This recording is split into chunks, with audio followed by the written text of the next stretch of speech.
Baik, selamat siang. Perkenalkan, nama saya Nika Dayuni Astuti dengan akhiran NIM 032. Di sini saya akan menjelaskan langkah-langkah untuk membuat time schedule pada Microsoft Project. Oke, pertama izinkan saya terlebih dahulu untuk melakukan share screen.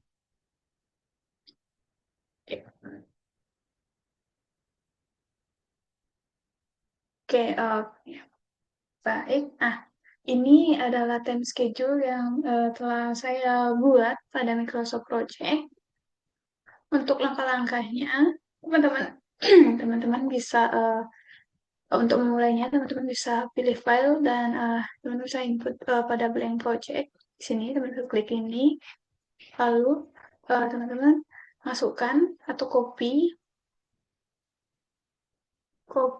pekerjaan-pekerjaan pada proyek yang teman-teman punya pada RAB atau RAP. Biasanya untuk Microsoft Project itu menggunakan RAP, rencana anggaran proyek lapangan.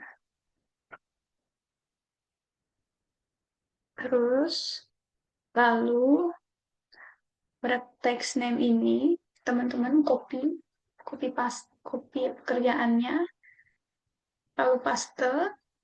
Nah, sudah itu teman-teman ubah pekerjaan ini ke uh, auto schedule. Nah, untuk mengkonekkan pekerjaan-pekerjaan yang teman-teman input ke Microsoft Project. Kalau teman-teman masih di manual schedule, itu nanti teman-teman untuk mengetahui critical text atau untuk mengetahui kurva S-nya dan lain-lain itu masih berhitung secara manual untuk menginput semuanya nanti. Kita ubah menjadi auto schedule. Sudah itu untuk lalu teman-teman in bisa mengelompokkan pekerjaan-pekerjaan yang ada.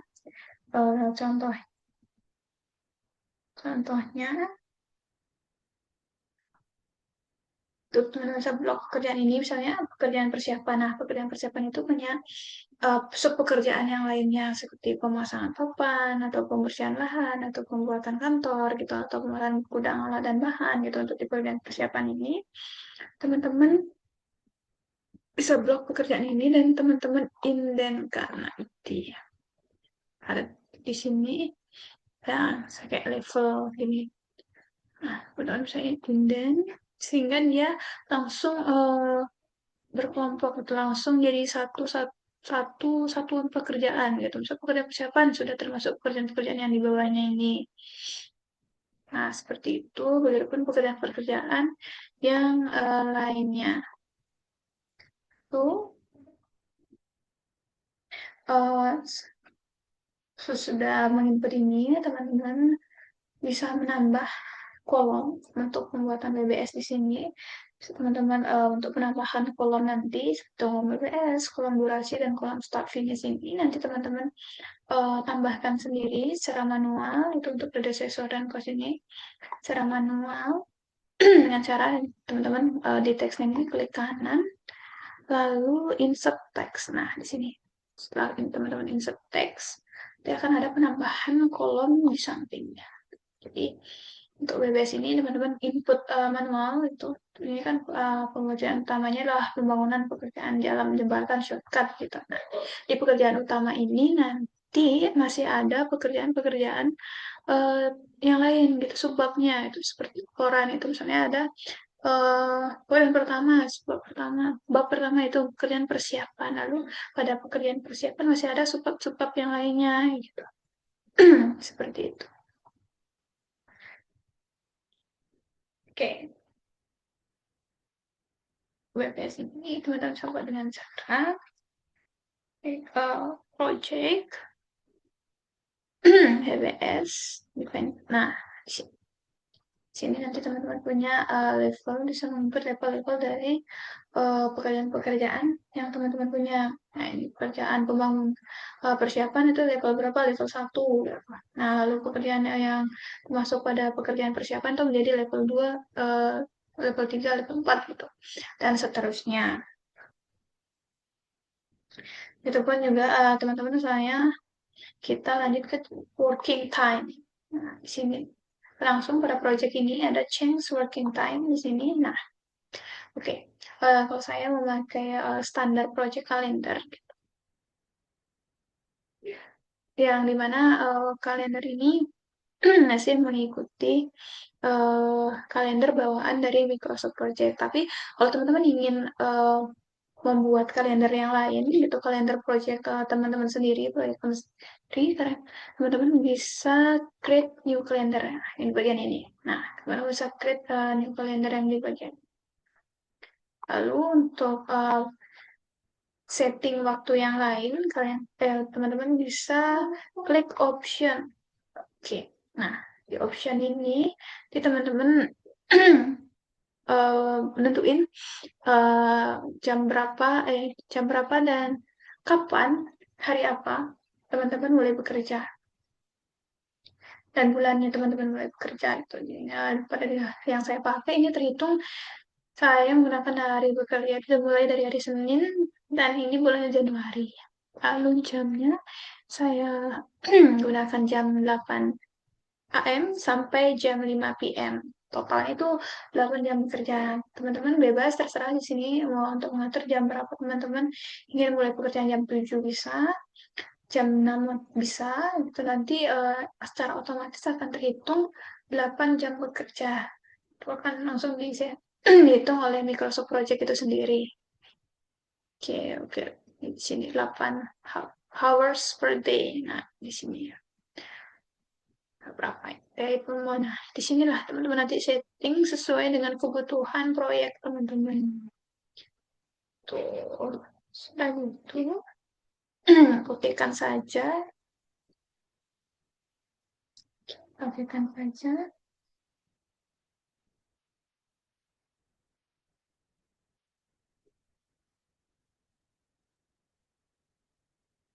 Nah, lalu kita lanjut ke predecessor dan yang lain-lain.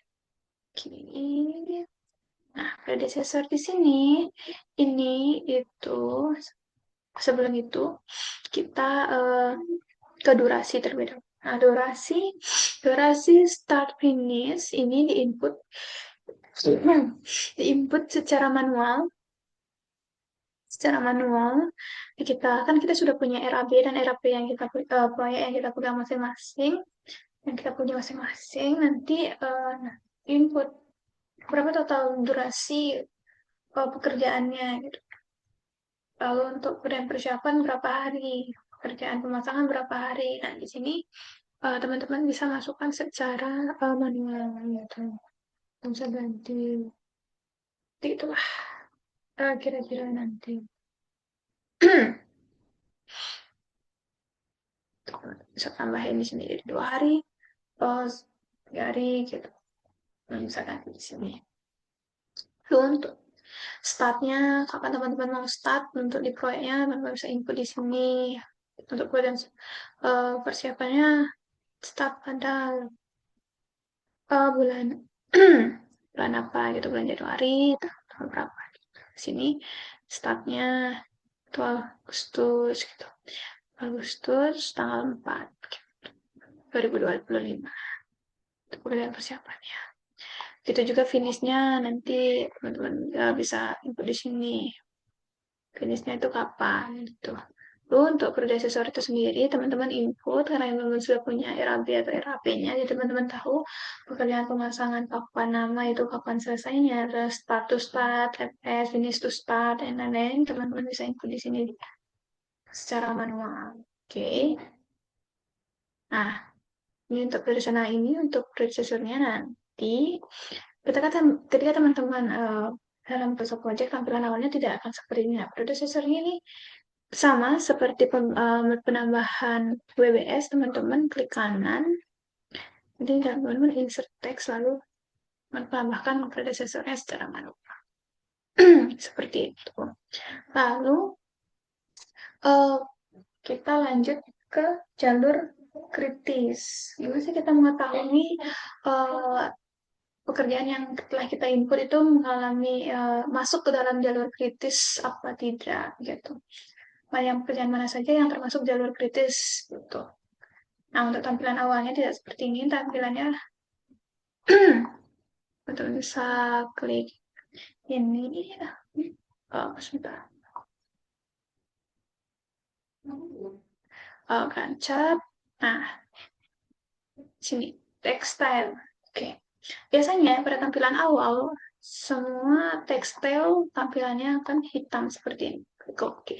Nah, tampilan awal biasanya semua pekerjaan, semua tanggal, hari, predesor, dan lain-lain itu tampilan awalnya seperti ini, hitam.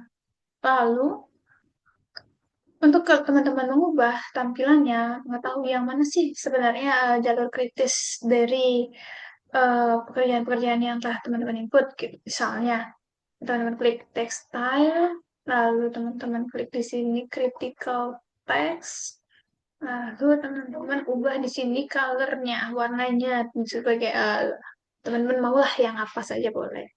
Saya contohkan dengan warna merah. Oke, lalu kita klik OK. Nah, setelah kita klik OK, otomatis jalur atau pekerjaan yang termasuk jalur kritis itu akan terlihat, akan berubah warnanya menjadi warna merah. Begitupun pada Gantt chart. Nah, oke, seperti Gantt chart. Nah, kalian klik kanan pada Gantt chart seperti ini. Terus kalian klik show atau hide bar style ini, kalian bisa checklist sekarang. Nah, kalau kalian belum pada tampilan awal biasanya untuk critical text-nya itu tidak akan terchecklist secara otomatis. Jadi tampilannya akan semua sama biru-biru seperti ini. Jadi teman-teman akan sulit mengidentifikasi yang mana sih yang termasuk jalur kritis gitu. Yang termasuk pekerjaan mana sih yang masuk jalur kritis. Nah, teman-teman bisa klik kanan di sini. Terus klik yang pada bagian critical text. Nah, pada bagian inilah teman-teman akan muncul perbedaan warna gancat seperti warna yang kita input pada tekstil di samping.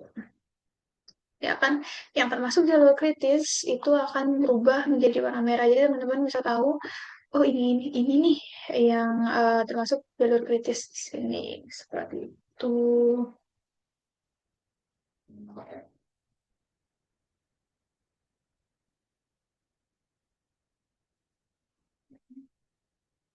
Ya, teman-teman kalau mau edit yang lain, teman-teman bisa ke sini ke option. Nah, sini teman-teman bisa mengedit dari display untuk kalendernya. Nah, ini untuk pembayaran nanti teman-teman menggunakan misalnya ada proyek yang menggunakan dolar. Nah, teman-teman bisa kalkulasikan limit cross of project itu teman-teman ubah untuk mata uangnya jadi IDR, euro, dolar dan lain-lain. Teman-teman bisa ubah di sini karena di sini saya menggunakan mata uang Indonesia. Gitu. Teman-teman bisa ubah di sini. Untuk schedule, ini yang saya maksud tadi, teman-teman juga bisa mengubah schedule-nya di sini selain dengan teman-teman klik komen yang sudah saya jelaskan tadi. Oke, dan lain-lain. Setelah teman-teman edit di sini, working days, ini kayak durasi bekerja gitu. Berapa dihitung per jam, per hari kah, atau per minggu gitu. Teman saya edit di sana. Nah, seperti itulah untuk setting pada waktu schedule gitu. Schedule kalender dan kalkulasi. Kalkulasi biaya. Saya setting di sana. Oke. Lalu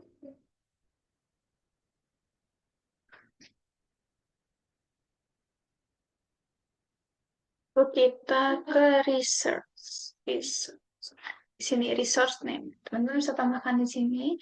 Ada bagian resource name.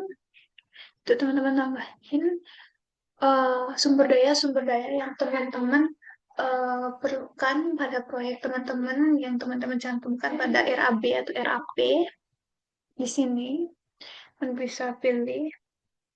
Assign research. Nah, isi. Oke, teman-teman bisa di sini tambahin, teman-teman mau input apa nih? Gitu. Untuk blok kayu atau bambu atau apa saja yang teman-teman perlukan selama proyek berlangsung. Di sini teman-teman bisa menggunakan sini Tinker dan lain-lain. Teman-teman bisa masukkan resource-nya di sini.